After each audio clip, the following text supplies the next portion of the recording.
ఏంటి రోహిత్, ఒక్క మ్యాచ్ కూడా ఓడకుండా సెమీస్ కు చేరామని తెగ బిల్డప్లు ఇస్తున్నారంట. కోహ్లీ కోహ్లీ ఎక్కడున్నావు, తొందరగా రాయిటు. నేను ఇక్కడ మాట్లాడుతుంటే నన్ను దేకకుండా కోహ్లీని పిలుస్తున్నావు. నేనంటే లెక్కలేదా నీకు? ఎటు వెళ్ళినావు కోహ్లీ, త్వరగా రా. అబ్బాబ్బా, ఏంటి రోహిత్ నీ గోల? కాస్త ప్రశాంతంగా యూట్యూబ్ లో రీల్స్ కూడా చూసుకోనివ్వవా ఏంటి చెప్పు? నీ రీల్స్ తగలయ్యా, మళ్ళీ చూసుకోవచ్చు. కానీ ఇక్కడ టీంలో లేని వాళ్ళు కూడా ఎంట్రీ ఇస్తున్నారు. కాస్త వాళ్ళ సంగతి ఏంటో చూడు. ఎవర్రా టీంలో లేకుండా పెత్తనం చేసేది? మా రోహిత్ ను భయపెట్టడం కాదు, దమ్ముంటే నా ముందుకు రండి చూసుకుందాం. ఎదురుగా నన్ను పెట్టుకొని కూడా గాల్లో ఏదో మాట్లాడుతున్నావు అంటేనే అర్థమైంది కోహ్లీ నేనంటే అసలు లెక్కలేదని. అర్థమయ్యాక కూడా ఇంకా ఎందుకు వెయిటింగ్? వెళ్ళి మీ కొత్త కెట్టుని పంపించు. వెళ్తా నన్నే ఇన్సల్టింగ్ చేసి గెంటేస్తున్నారు కదా, చూసుకుంటా మీ సంగతి. చూసుకోవడానికి నువ్వు ఇప్పుడు టీంలో లేవు కదా. నేను లేకపోవచ్చు కానీ నా సింహం ట్రావిస్ హెడ్ గారు టీంలోనే ఉన్నాడు కదా.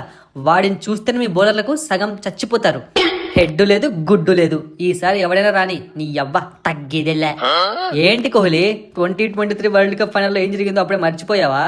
ఆ విషయాన్ని మేమే కాదురా, ఇండియాలో ఎవరు మర్చిపోరు. దెబ్బతిన్న పులిలాగా మేము మిమ్మల్ని ఓడించడానికి కాచుకొని ఉన్నాము. కెప్టెన్ మారాడు, హెడ్ లో తేడా వచ్చింది అనుకుంటున్నారేమో. అదే ఊపు, అదే హిట్టింగ్. మరోసారి మీ బౌలర్లతో ఊచకోత స్పెల్లింగ్ రాయిస్తా. ఊచకోతలు, ఉతికి ఆరేడాలు మాకేమీ కొత్త కాదు. బయట వాళ్ళకు చెప్పుకో నీ బాత. కాని మాటలు కాదు రోహిత్, చేతుల్లో చూపించు మీ టీమిండియా సత్తా ఏంటో. ఒరే హెడ్డు, వాళ్ళ పప్పులు మన మీద ఉడకవురా. పాపం వాళ్ళు కష్టపడి ఫైనల్కు సెమీఫైనల్కు వస్తారు, మనం దగ్గరుండి ఇంటికి పంపించేస్తాం. ఇది తరాలుగా వస్తున్న ఆనవాయితీరా. ఆ ఆనవాయితీ మేము తిరగరాస్తాం. మిమ్మల్ని సెమీస్ లో ఓడించి ఇంటికి పంపకుంటే నా పేరు మార్చుకుంటా. ఆ మాట మీద నిలబడుకోవాలి, చూసుకుందాం. మిమ్మల్ని ఓడించడమే కాదురా, నేను సింగిల్ డిజిట్ లో అవుట్ చేసి నీ హెడ్ వెయిట్ కూడా దింపుతాం. ఏంటి అసలు ఇదంతా ఏంటి అంటున్నా? కెప్టెన్ నేను లేకుండా ఈ డిస్కషన్ ఏంటి అంటున్నా?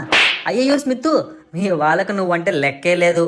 ఈ హెడ్ గాడైతే ఇంకా ఆ ప్యాట్ కమిన్స్ కెప్టెన్ అన్నట్టు తెగ ఫీల్ అయిపోతున్నాడు. ఏ ప్యాట్ కమిన్స్, నీకు ఇక్కడేంటి పని? నేను టీం నుండి పక్కన పెట్టేశాం కదా, వెళ్ళి అలా పక్కన కూర్చో. అంటే నాకు కెప్టెన్ గా ఇండియా మీద మంచి రికార్డు ఉంది కదా, కొంచెం వాళ్ళని భయపెడదామని వచ్చా. నీ రికార్డులు నీ జోబులో పెట్టుకో. ఇప్పుడు నేను కెప్టెన్, ఏమున్నా నేనే మాట్లాడుకుంటా. నువ్వు దబాంగ్ ఇక్కడ నుంచి. వామ్మో, ఈ స్మిత్ గాడు రీఎంట్రీలో బాగా ఫైర్ మీద ఉన్నాడు. మనం సైలెంట్ గా సైడ్ అవ్వడం బెటర్. ఇప్పుడు చెప్పు రోహిత్, ఏంటి మా వాళ్ళతో పంచాయతీ? వచ్చిన ప్రతి వాడికి చెప్పుకుంటూ కూర్చోడానికి మాకు వేరే పనేం లేదనుకుంటున్నావా ఏంటి? డిస్కషన్ అయిపోయింది. నేను కెప్టెన్, నేను లేకుండా డిస్కషన్ ఏంటి? అది మీ వాళ్ళకి చెప్పుకో. పక్కకెళ్ళి మీరు కొట్టుకోండి. మా వాళ్ళతో మేము మాట్లాడేది పని ఉంది. హెడ్, కమిన్స్, మీరు డ్రెస్సింగ్ రూమ్ లోకి రండి, అక్కడ తేల్చుకుందాం. రోహిత్ కొంపతీసి ఇద్దరిని రూమ్ లోకి వేసి కుమ్మేస్తాడా ఏంటి? అంత సీన్ లేదులే కోహ్లీ, నేను కూడా కెప్టెన్నే కదా. ఇదంతా బయటకి ఇచ్చే బిల్డప్ అంతే. మన వాళ్ళు వచ్చేసారు, ఎలా గెలవాలి, మేమేం చెయ్యాలి చెప్పు రోహిత్. వాళ్ళల్లో ఎవరు 30 దాటి స్కోర్ చేయకూడదు, మనలో ఎవరు 30 లోపు అవుట్ కాకూడదు. ఇదే గేమ్ ప్లాన్.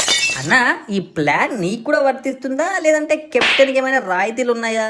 అంటే నేను 30 కూడా కొట్టలేననే కదరా నీ ఫీలింగు? చాచా, అలా ఎందుకంటానన్నా, ఊరికి అడుగుతున్నా అంతే. నాతో సహా ఎవరికి రాయితీలు లేవు, రాగద్వేషాలు లేవు రోయ్. అందరూ ఫాలో అవ్వాల్సిందే. సరే అన్న, ఒక 8 మంది బ్యాట్స్మెన్లు తలా 30 కొడితే 240 అవుతుంది. సరిపోతుంది ఆ మాత్రం టార్గెట్? అంటే ఏంట్రా, 30 కొట్టమంటే కరెక్ట్ గా 30 కాగానే అవుట్ అయిపోతారా ఏంటి? 30 ప్లస్ కొట్టారే దాని అర్థం. టార్గెట్ 300 పైన ఇవ్వాలి. వాళ్ళు ఫస్ట్ బ్యాటింగ్ చేస్తే అప్పుడు మన బౌలర్లు వాళ్ళలో ఎవరిని 30 దాటకుండా, వాళ్ళ టోటల్ 250 దాటకుండా కంట్రోల్ చేయాలి. ఆ మ్యాటర్ నాకు వదిలే అన్న, మేం చూసుకుంటాం. ఏంట్రో, నిన్న 5 వికెట్లు తీసాని దగ్గర దూసుకెళ్తున్నావు. సీనియర్ నేను చెప్పాలి ఆ మాట. సరే అన్న, నువ్వే చెప్పు. అది రోహిత్, వాడు చెప్పిందే మేము చూసుకుంటాం. మరి మా ఆల్రౌండర్ సంగతి ఏంటి? మీరు అటు బ్యాటింగ్ ఇటు బౌలింగ్ రెండింట్లోనూ రూల్ ప్రకారం ఫాలో అవ్వాల్సిందే. పెద్ద ప్లానింగే. సరే, ఫాలో చేస్తాం, ఇండియాని గెలిపిస్తాం. అందరికీ మరో స్వీట్ వార్నింగ్, ఎవడైనా క్యాచ్లు మిస్ చెయ్యాలి, వాటికి గ్రౌండ్ లోనే పగిలిపోద్ది. ఏంటి మన గురించి ఏం చెప్తోంది? అయినా మనమేని మిస్ చేసాం, 2-3 క్యాచ్లే కదా.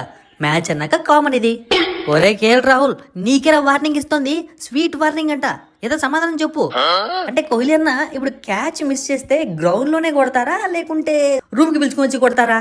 ఒరే అంతే తప్ప క్యాచ్లు మిస్ చేయని మాత్రం చెప్పవు కదా. అంటే అలా కాదన్నా, నేను క్యాచ్లు మిస్ చేయను, బట్ ముందే ఫార్మాలిటీ కనుక్కుంటున్నా ఎక్కడ కొడతారా అని. ఇక ఆపరా నీ సోది. కరెక్ట్ కోహ్లీ, మనం క్యాచ్ మిస్ చేసిన ప్రతోడు హాఫ్ సెంచరీను కొట్టి పడేస్తున్నాడు. నువ్వు కూడా మిస్ చేస్తున్నావు క్యాచ్లు, చూసుకో. మళ్ళీ టాపిక్ నా మీదకి వచ్చేసిందా? ఇక ముగించడమే బెటర్. సరే అందరూ వెళ్ళి బాగా ప్రాక్టీస్ చేసుకోండి. బాయ్.